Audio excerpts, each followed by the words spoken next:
Thank you very much. Gurumila Mahagut. Good morning, ladies and gentlemen. My name is Kevin Kelly. As has been said, I'm the newly arrived ambassador of Ireland here in India, and I'm really delighted to be here today. I promised Paul I wouldn't give a big long speech on Ireland, but I just wanted to say a few words about our relationship with this country. This year we mark 75 years of diplomatic relations. Even though, of course, exchanges and engagement between our two countries and our peoples go back much further. Before then, there had been decades of engagement as both countries pursued distinct but also interconnected paths to our independence throughout the revolutionary era in the early 20th century. Of course, the Irish-Indian narrative is complex. It's not purely an anti-imperial one. 50 Victoria Crosses were awarded to Irish soldiers in the British Army in the wake of the Indian Mutiny of 1857. Thus, it's more accurate reflection of our history to acknowledge that whereas many Irish people worked to undermine the British imperial system, some were also integral, a part of that system. However, as both of our countries strived for our independence from the British Empire, our politicians and predecessors, diplomats, gravitated towards each other around the world. Our shared histories providing an excellent icebreaker for warm exchanges between Irish and Indians. And this was exemplified by the long-lasting friendship and relationship between some of our revolutionary leaders, De Valera and Nehru. And I just thought I'd provide a small quotation from a speech delivered by De Valera in New York in 1920. He was invited by the Friends of Freedom for India to make a speech. And he dedicated his message to the common anguish experienced at that time under British rule in India, to the oppression of Ireland. And he said, "Patriots of India, your cause is identical with ours. I trust this message will unite the people of India and the people of Ireland in a similar union of mutual understanding, which will go on strengthening throughout the years."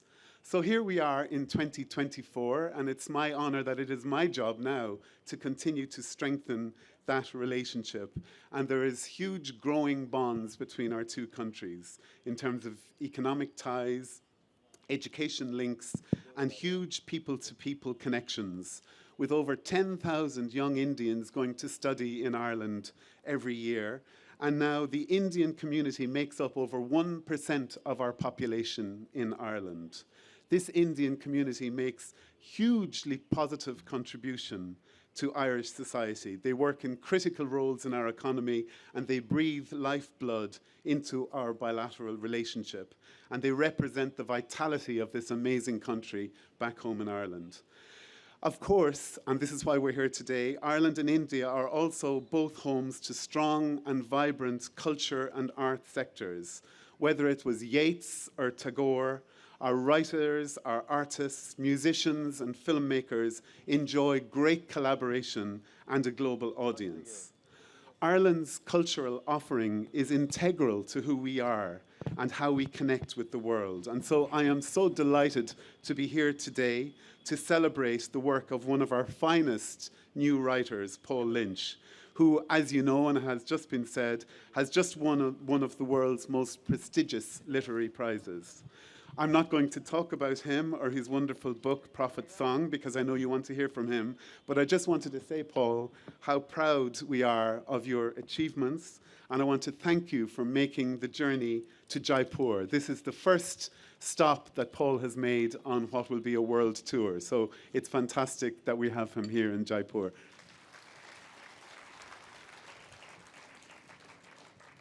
I'm going to conclude. I just want to thank the Jaipur Literature Festival, the Embassy and Culture Ireland, which is our cultural institution. We appreciate our long-standing partnership with you. And I know that during my term in office, it will go from strength to strength. So, Gurumila Mahaguv Galer, thank you very much. Thank you. Thank you so much, Ambassador Kelly. Oh, are we going to sit? I think we'll move a little bit. Sorry. Hello, Jake. Thank you so much. Welcome to the Jaipur Literature Festival. I want to add that this is Paul's very first time in India. It's not even been 24 hours. He's also doing only one interview or only one conversation in India, and it's this. So thank you so much, JLF. Thank you so much, Paul. Thank you for also to the Embassy of Ireland. Listening to Ambassador Kelly, I feel I should ask a question sort of drawn from what he was talking about in the sense of India-Irish ties. And my question is just, you grew up in this barren, remote, windswept place. You've said that the location has sort of imprinted itself on your psyche. So coming to India, what are your first impressions? Well, when I grew up in Donegal in the 1980s and 90s, I was living in a place that was monochrome compared to India, shall we say.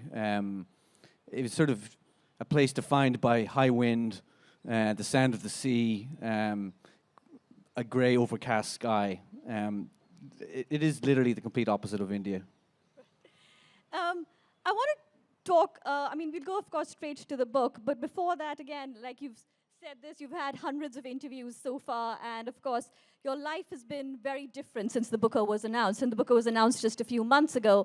And I think in an interview, you said something about, you don't know who Paul Lynch is any longer. So I'm going to ask you, who is Paul Lynch today, this morning?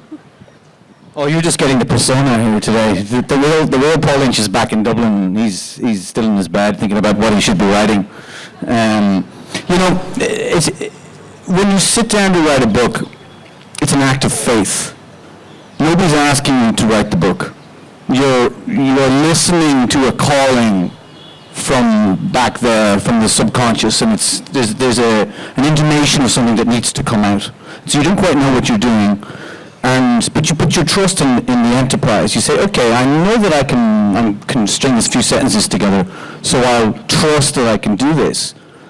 And the trust extends over a period of 3-4 years, where you're hoping at the end that you'll have something that you can then say, maybe I can give this to my editor, my agent, maybe I can sell this. You don't think, well, it'd be nice to win the Booker Prize. That's not how it works. Because there's an old piece of wisdom from Taoism that when you shoot for the target as an amateur, you'll hit the bullseye, but when you shoot to win a prize, you will go awry. And that's how it is with writing. You don't write to win. You write to articulate a need that's very deep within you, to tell a story that needs to be told. So when the world suddenly turns around and says, aha, this thing that this act of faith belonging to you, well, not only do we like it, but we'll give you the Booker Prize. It's kind of magic, really, and I'm still processing it, actually, if I'm honest with you, yeah. So we still don't know who Paul Lynch is? I'm not sure I know who he is. I mean, we're all fragments anyway. I was in my car shortly when I came back home from Dublin, and in the area where I live, which is very boring, a very boring part of Dublin, and I was stopped at the traffic lights, and I remember thinking, I know that Paul Lynch has won the Booker Prize, and I know that I'm Paul Lynch, but I don't know that I've won the Booker Prize. So there you go. Interesting. When you talk about the writing of the book, again, you've always mentioned how, like you said, it was a bit of a subconscious endeavor. Like you sat down on your desk and it came. And it's kind of fascinating to hear that because, most other authors, when they talk about the writing process, it's arduous. It's like, it's editing, it's repetition, it's reiteration. Well, it's all that too. Right. It's all that too. But there is an intuition, shall we say, that comes from the dark. So can we talk about this intuition from the dark? How did Prophet Song come to be? So I'd spent before this about 6 months working on the wrong novel. And that's part of the process. Failing is what writing truly is. You write and you fail, and then you fail better, as Beckett marvelously put it. And I had been working on a text for 6 months, knowing deep down that it was the wrong book. But I was determined to keep going, faute de mieux, for want of something better to do. And I was just drilling through granite rock and getting nowhere. And then I had this sense one day, it was 3 o'clock, it was a Friday, And I just knew that I had to stop writing this book. It was the wrong book, and I was wasting my time. But I had this feeling, this intuition, that there was something better waiting for me. And when you're an artist, you spend your life tuning into your intuition, your subconscious. You're that sort of door into the dark. Your job is to keep that door open and to sort of welcome what comes through. And sometimes what comes to you comes in the form of a dream. Sometimes it comes in when I'm a meditator. It comes in through meditation. It comes through images. And sometimes you get an image and you don't know what it means. It's like an image from a dream, but you know that it needs to be unpacked, that it's symbolically compressed. And so you get these little intuitions. And I had an intuition that I should just turn up on Monday and see what happens. So on Monday, I turned up and I created a blank page and I formatted it the way I like it to be formatted. And I sat down and I closed my eyes. And I waited, and then I just started to write. And I wrote the opening page of Prophet Song, and the first sort of 200 words. And the thing that amazes me is this. At that moment in time, I could not have said to you what the book was going to be. I had no idea what it was I was embarking on.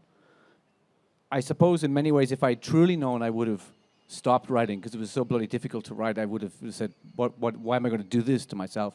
But what's amazing is that in those opening sentences, the meaning of the book that I wrote is encoded symbolically. The meaning's encoded, it's all there. And I've discovered this throughout all the books. Many of the opening sentences of my books contain the meaning of the book, even though I didn't know at the time what I was doing. So the lesson there is that rational mind knows very little about what's actually going on. We're moving through our day thinking that we know what we're about. But there's a whole other massive networking of activity going on in your brain that actually is in charge, but it doesn't communicate to your thinking self about what's going on. At least that's how it is when you're a writer, as I've discovered. You mentioned how the meaning of the book is encoded in the first few sentences, but it's interesting how the title, Prophet Song, comes very late in the book. If I'm right, it's page 302. Very specific. Very specific. No, and I also, I sort of noted down these lines, and I just want to talk a little bit about it, because I think they're very beautiful, and they tell us, it's a little insight into the book. I'm just going to read them out. It's also a bit tough to read from your book, because there are not many full stops, and there are no paragraph breaks, and we'll get to that shortly. But these are just a few lines I've culled from it. And the prophet sings not of the end of the world, but what has been done, and what will be done, and what is being done to some but not others. That the world is always ending over and over again in one place, but not another, and that the end of the world is always a local event. It comes to your country and visits your town and knocks on the door of your house and becomes to others but some distant warning. So can we talk about these lines and also the title? It's the case that in many people in sort of certainly Christian tradition imagine the end of the world as this Armageddon, this enormous sort of global event. The world ends in a fireball. The world ends in the wrath of God. And it occurred to me when I was writing this book that there's a kind of vanity if you think that the world is going to end in your time. The world doesn't end. It just ends for people in different communities, in different cities, in different countries, in the way that it's ending right now in Gaza, in the way that it's ending right now for people in Ukraine. It's always ending in somewhere else. And that the problem as a writer that I was thinking about when I was writing this book is, how do you convey the true meaning of these kind of events to a reader? Because we've all grown up with the spectacle of modern news. We absorb the news while we're eating the dinner. We are met with imagery that comes at us. That's, if we were truly able to process it, we might not be able to get out of bed in the morning. And so the spectacle has inured us. It doesn't get past our self-defenses anymore. And so I wanted to craft a fiction that could get past those self-defenses, that could take you into the feeling of events, the feeling of the moment, the personal cost of events. And that to articulate a kind of fiction that would work against the spectacle. And so Alish recognizes, comes to this understanding later in the book of the meaning of the title, that it's people think, oh, are you saying this is a warning, and that, are you a prophet and you're giving a warning? And it's like, no, that's not it at all. It's that what the book is saying is that what's happening here is timeless. What's happening here belongs to the past, it belongs to the future, but it also belongs to the present moment that we live in. So I want to tell the audience a little bit about Alish so that they have a sort of reference to it.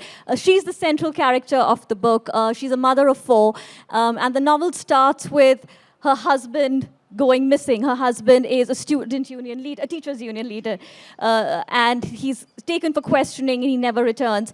And her life just unspools from there.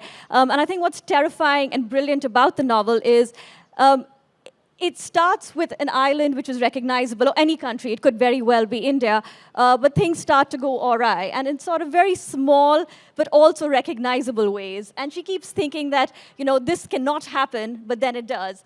Children do not go missing, but children do go missing. Children are not tortured, but children are tortured. And it takes you into this frightening world, and I think what sort of keeps the reader gripped throughout is that it is dystopic, but it's also very relatable. And, it's talking about the state and what the state can do, but it also implicates all of us. And I think it tells us that we are all also the state. I want to sort of step back a little bit and just ask you a little bit about the character of Alish. And I think when we read the book, many of us might pronounce it as Eilish, but our author pronounces it Alish, so that's what we're going to see. It depends what part of Ireland you come from. Oh, okay. So it doesn't really matter. Doesn't matter. So maybe I'll say Eilish, because that's how I've sort of read her for the last few days. So she's a fascinating character because she's the strong mother of 4, and she's just trying to keep her family together and do everything that she can. So when did you first see her in your mind's eye? She just came to me as a presence. When I wrote those opening sentences, she was already there. And so in a certain kind of way, when you're writing a book like this, you're carving out the stone, you're chipping off the pieces of the stone to get to the character. You're not making her up. I felt that she was already there. And what was interesting for me was, to craft this sort of slightly counterfactual Ireland, or a parallel Ireland, or some people think it's a futuristic Ireland. The book does not say. And the book doesn't articulate this for a number of reasons, but one of which is to allow for that sort of mythic space to open up. And when there's that knock on the door and the Garda National Services Bureau come to speak to her husband, Larry, up to this point, there has been no secret police in Ireland. Ireland has been a country that belongs to the tradition of liberal democracy. So everybody in the book is thinking along those lines of how one thinks when one has lived in a liberal democracy all one's life. And so when Larry is taken in for questioning by the GNSB, he's a senior trade unionist, and he's asked to prove that his behavior as a trade unionist is not seditious towards the state. And that's quite a that's quite a tricky thing to get your head around if you've been living in a liberal democracy, because the freedom to march, the freedom to agitate for rights is built into that system. And that's the point at which we realize that the world we're in is no longer the world that we think we know. And so that's the point also at which denial kicks in. And denial is something that runs throughout the book. This idea that Alish thinks, well, this won't be allowed to happen. Everybody thinks this. Well, the way that things are is the way that things have always been, and so they shall continue to be. But that's not the case. And even now, when we see change occurring in our world, when we see changes occurring in countries that we assume will always hold fast to the tradition that they've come from, we still do it ourselves. We look and we go, but it'll be fine. Things will go back to normal. That's not going to happen there. But unfortunately, that's a form of denial. And you mentioned the sedition part, which again I think has echoes in India as well. And there's this part when Eilish again is thinking, or it's just she says something like, you don't expect the state to turn monster. And how do you explain that to your children, right? The state is supposed to take care of you. The state is not supposed to turn monster. So again, what was that a thought that was sort of at the back of your mind? Like, what happens when the state turns? The thing in this book that's troubling for the reader, and perhaps also troubling for Alish, is that the true nature of the threat cannot be measured. That what's occurring is occurring just out of sight. The nature of the changes, of the political changes, cannot be truly quantified at any moment in time. So Alish is always trying to outguess what's happening, but she's in a labyrinth. And so she finds herself caught between trying to make choices for her family. She remains where she is because she wants Larry to come back. Because Larry has been taken in and he doesn't come back. And she's trying to make choices for her children. But she's in the labyrinth. And the events that are going on around her are always moving beyond one's grasp.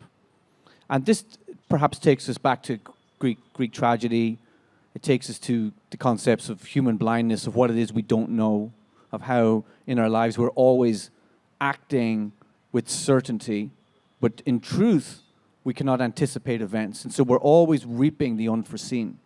And this book is about that particular sort of nexus, that point at which we act, but we reap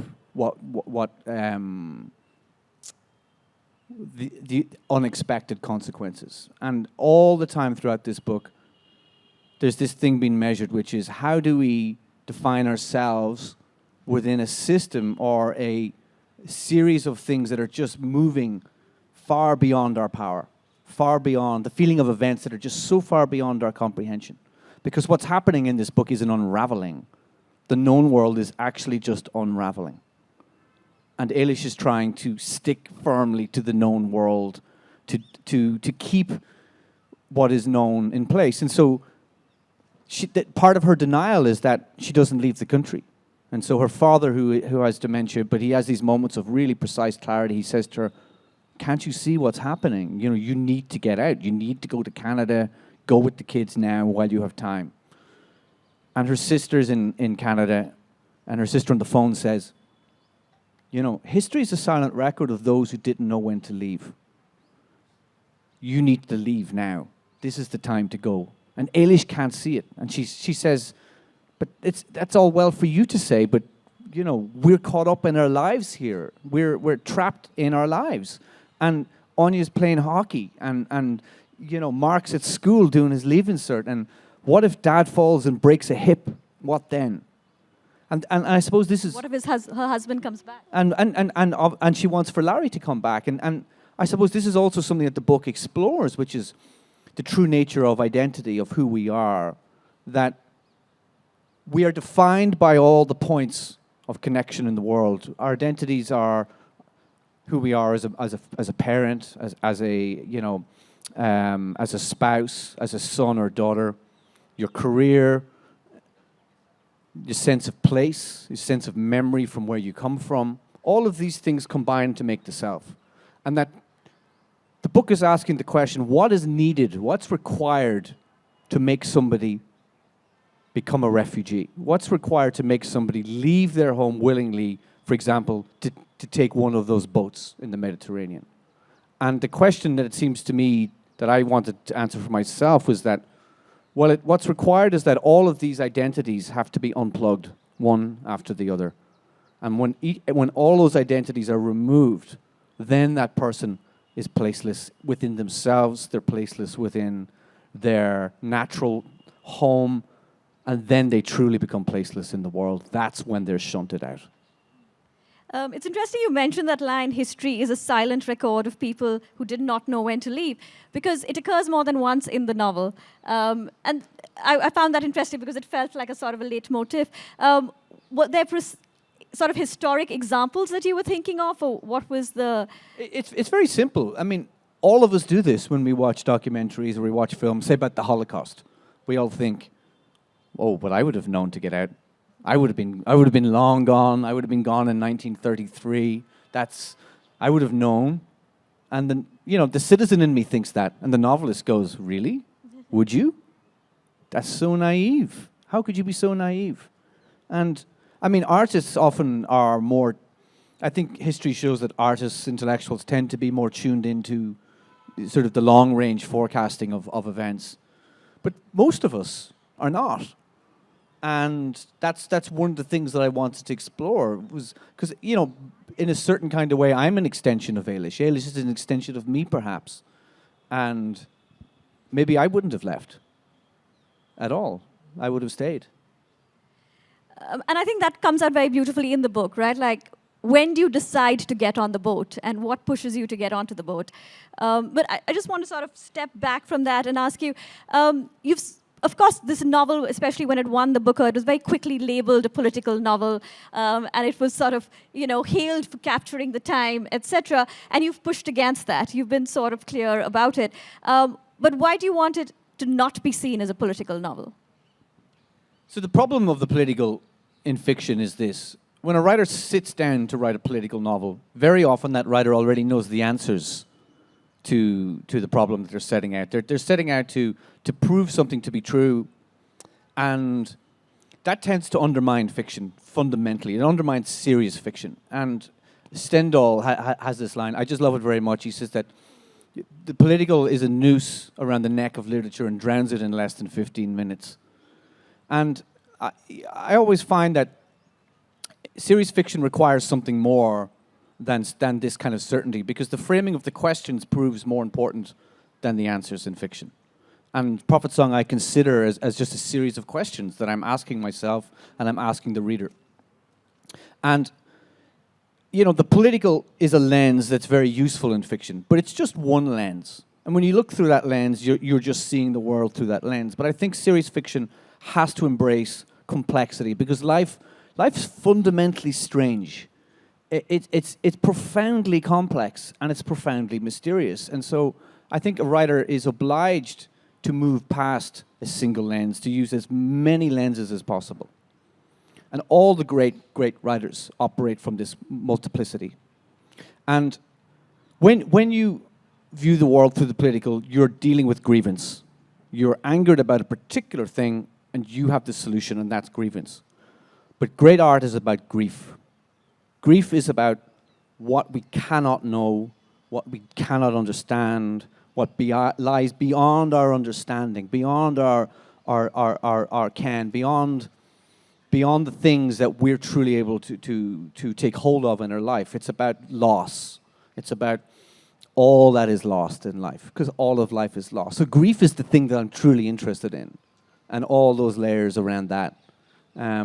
So metaphysics is just more interesting to me than the political. But somehow I have written a book that can be labeled political. It does have a political dimension to it, and I suppose I'll own that much of it.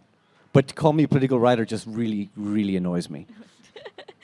You mentioned sometime at the early part of the conversation how you meditate, and then you're sort of talking about metaphysics, etc. How does that sort of play into your writing? Well, it goes back again to the subconscious and your relationship with that as a writer, as an artist. I meditate for about an hour a day, and I suppose what you're trying to do, I'm sure there's plenty of people here who meditate, you're just trying to turn down the internal chatter. You're trying to get to a point of silence, of openness, and when you do that, your intuition becomes available, it becomes heightened. Your ability to hear that inner voice, the inner sage, that which all of us have. All of us have a mind, an aspect of mind that can be considered higher. And different religious traditions, different meditation traditions, different artists have all different interpretations of the same thing. But it is an aspect of mind that seems to know, that directs you towards what's best. It seems to think about life in a much more symbolic, much more intuitive aspect. And it seems to be reliable for the best direction for oneself in life. But we cannot hear it most of the time, because we live within the tumult of the moment, the chaos and noise of the present time. And we're on our phones, and our phones are constantly distracting us, and we're we live within a form of chaos now that's become internalized as well as externalized. And so, as a writer, my job is to step outside of all of that and to maintain a space where I can hear the self. I want to leave some time for audience questions, but just a few more. It was interesting how your first job was as an 11-year-old in a second-hand bookshop, and you were a Hardy Boys fan as a child. And I'm sure there are many here in the audience who are Hardy Boys fans as well. So what are some of your early memories of reading and books? I remember when I was in primary school, and I was I reckon about 9, a teacher gave me The Prisoner of Zenda, and it was probably abridged, and King Solomon's Mines. I remember those 2 books, and that was it. That was the gateway drug. I remember thinking, I've not been reading until now. I've been reading, but something was lacking, and now this is what reading truly is. And I became completely obsessive to the extent that my parents couldn't get enough books for me. And I suppose I was living in a very rural part of Ireland in the 1980s, and it's not like now where you just go on, you go on Amazon and there's your book the next day. It was not like that. And so they got me a job in a second-hand bookshop, and I was 11, and it was fantastic because I could read whatever I liked, and I realized that the books that my father didn't want me to read, all the trashy thrillers like Jack Higgins novels and all those books, I could now read them at my leisure. And so that's when I started reading the books my father loved, like Jack Higgins and Frederick Forsyth and all that kind of stuff. And I remember reading, The Eagle Has Landed was that gateway drug then. I was 11 and I thought, this is marvelous. This is what reading really is. But I remember I was at an event at the French Embassy in Dublin a few years ago, and a very eminent and tall poet walked over to me, and he leans down and he says, "Paul," he says, "so who are your formative influences?" And I thought for a moment, and I said, "The Hardy Boys." And he looked at me, and he closed his eyes, and then he went, "Ah, Thomas Hardy."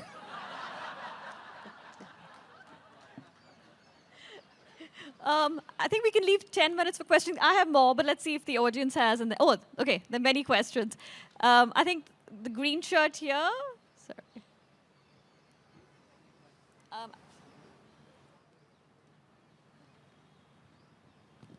We haven't gone through my 20. These microphones, they're coming. Yeah, they're coming. I will say, by the way, that Thomas Hardy was also a formative influence. But Hardy Boys more. Hardy Boys more, yeah. Hi, thank you. Thank you for a wonderful, insightful conversation. So I myself have 3 kids, and I, started identifying with Alish as her character, kind of spoke about daily mundane things she does for the kids and how the story kind of unfolds around her. My question for you really is that you being, and this is not a sexist question, but you being a male author, was it easy for you to write in the voice of a female as the main protagonist? How did you get inside her head, her things, how she would think about her kids, how she would worry about them? How did that process really come about for you? Thank you for that question. It's a great question. I think about when you're a writer, the task of the role is to be able to write about people. And I think that if you're a painter, you can paint with blue and you can paint with green and you can paint with red. And if you're a writer, you should be able to write with female and you should be able to write with male. And it's really that simple. And I think if you can't, then you have no business to be a fiction writer. So where that comes from, the ability to do that, I don't know. That belongs to the hidden processing. But I think it's right of you to point out that the mundanity of life is really important in this book. That I wanted to increase the sense of the real. Increase the sense of, well, what is the lived moment? And I just think about my own life too. I mean, I've got 2 kids. I'm a dad. I shop in the supermarkets. I do the school runs. I collect them. I'm driving them around to their various things, and that's my life. You see this guy up here with the nice suit and stuff. This is not really me at all. I'm actually a normal person who does normal things, and that's what I do. I write that into the book because it's truly important to realize that that if this book seems to be dystopian, it's actually not.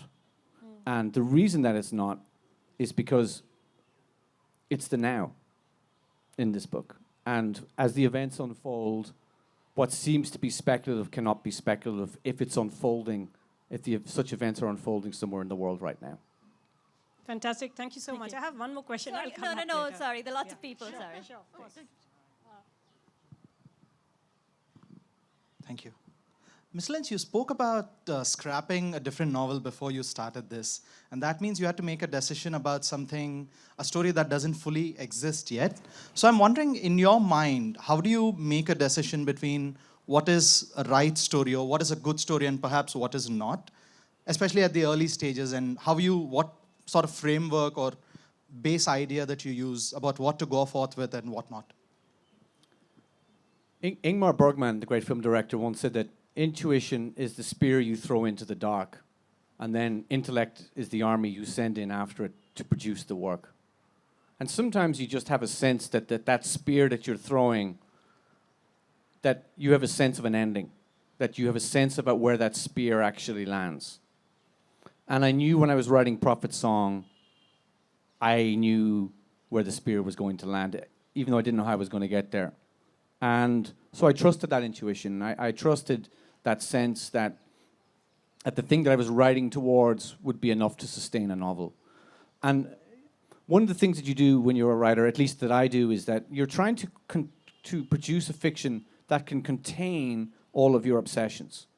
So you're trying to write a story that operates as a story, but it also will act as a vehicle for all the questions and inquiries you want to make about the things that you're interested in.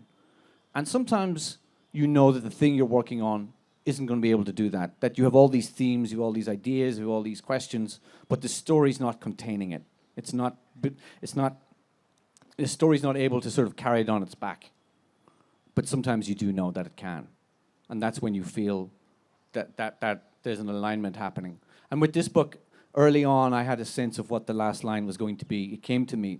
And I won't say it for those who haven't read the book yet, but the last line became this QED, this thing that I would have to prove true.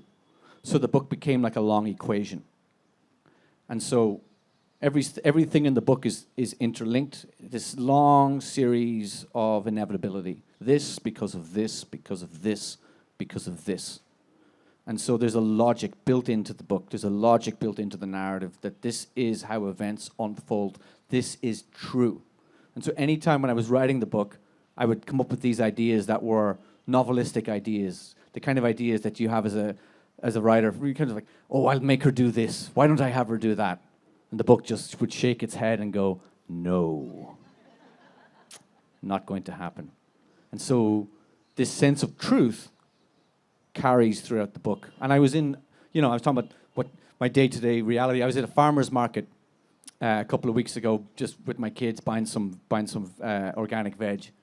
And this lady comes up to me and she goes, Paul Lynch. And I said, hi, how are you doing? And because that's what happens when you win the Booker. Everybody knows you in Ireland. And she said, your book is very dark. And I said, okay, but do you think it's true? And that's the thing that's important for me. Thank you for your question. Thank you. Thank you. I can see that hand up there. And then there, okay. The two at the back.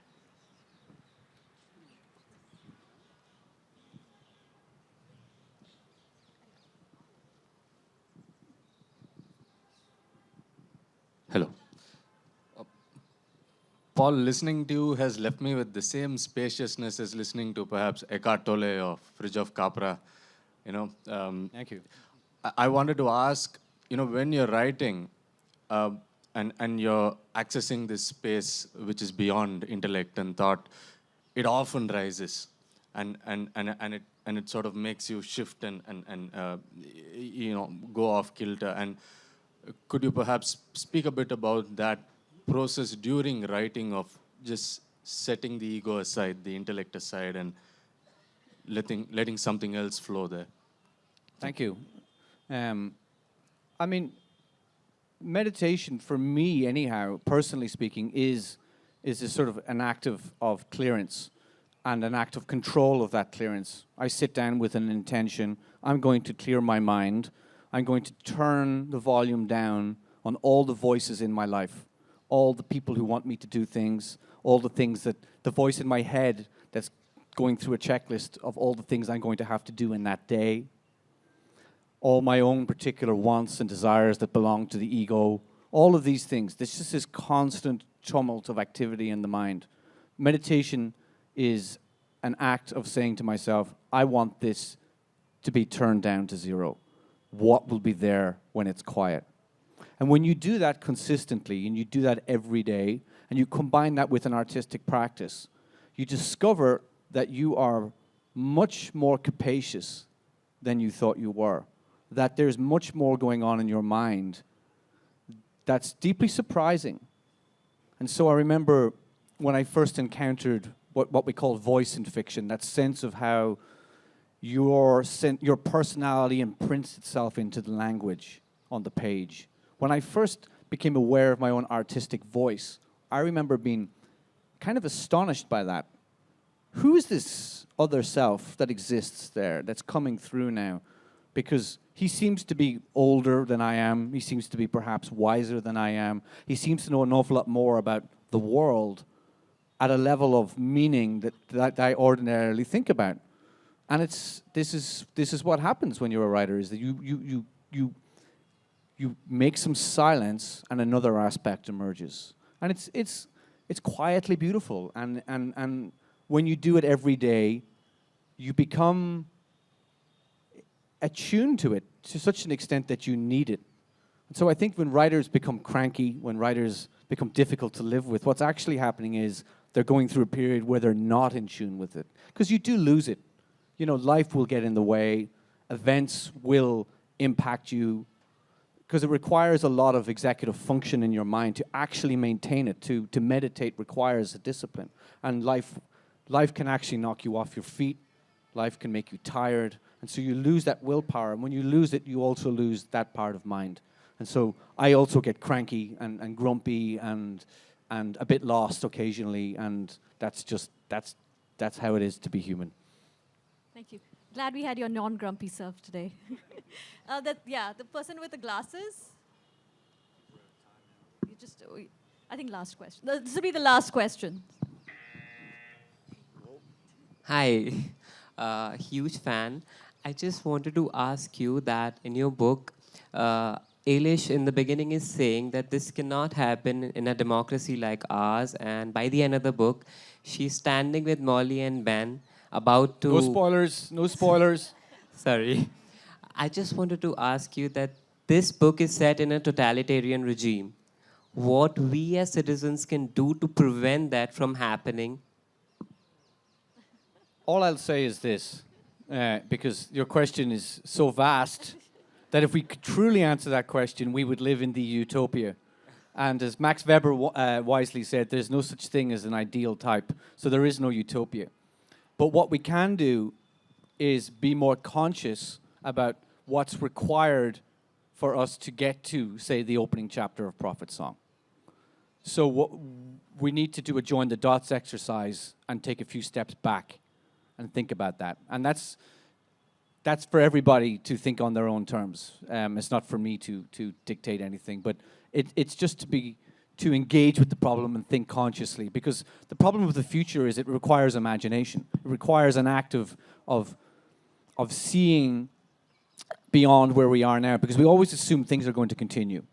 But what I realized writing this book is that if I look back on 20 years ago, the past, life, say, in the 1990s, life in the early 2000s, it's vastly different than in many countries in the West than it is now. And so we don't notice the temperature change. And so we need to become conscious of that changing temperature. Okay, I think we can do last question, or we're done. I don't mind. Are we going to get kicked off the stage? I don't know.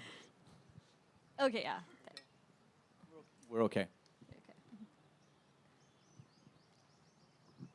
Hello, sir. I would like to take your attention to the first page where you have written two epigraphs, one from the Bible from Ekest, I cannot pronounce it properly. Ecclesiastes. Yes, and one from Bertolt Brecht. So I wanted to ask, what is the true significance of you starting the novel with these, and what are you trying to convey? I think that the choice of these epigraphs is really just a sort of framing device for the reader, saying these are some of the arrows of thought that I'm laying here for you. And the Ecclesiastes line is the things that have been are what shall always be, and that the book is entering into a space of questioning the eternal reoccurrence of life. Things that we think that only belong to the now don't belong to the now. They belong to the always.